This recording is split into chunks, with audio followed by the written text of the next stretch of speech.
The sanctions war has failed. The entire financial might of the Western world was unleashed against Russia. The Biden administration swore that the Russian ruble would be crushed into dust. They boasted of destroying the Russian economy and inspiring a revolution.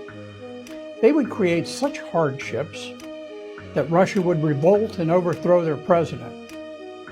But today, the ruble is stronger than before the war. This year, it has been the strongest of all currencies.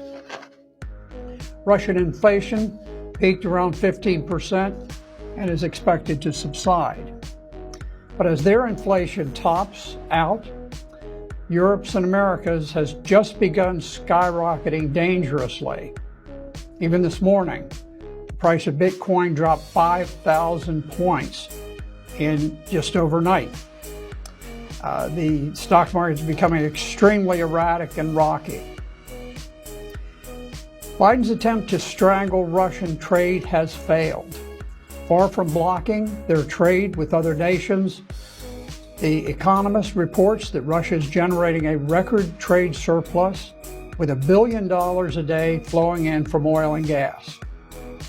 Russia's $250 billion trade surplus more than doubled its surplus in the year before the war.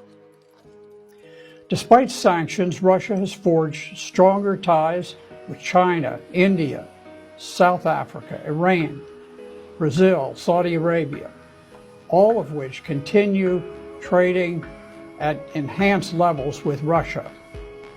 Important countries in the global south are refusing to obey Washington's order to impose sanctions. Independent countries fear the U.S., but they resent being told who they may and may not trade with. Dictating sanction policy to sovereign nations is diminishing the world's respect for America.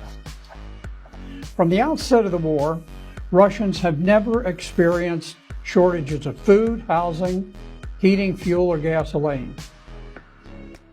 Anyone who expects Russians to crack from the loss of Gucci purchase or Big Mac hamburgers do not understand the Russian psyche. Hopes of ousting President Putin have died. On March 1st, British Prime Minister Boris Johnson predicted that sanctions would bring down the Putin regime. Since then, Boris Johnson has nearly been ousted himself in a parliamentary vote of no confidence. At the same time, President Putin's popularity rose to 83%, which is greater than any of his Western counterparts.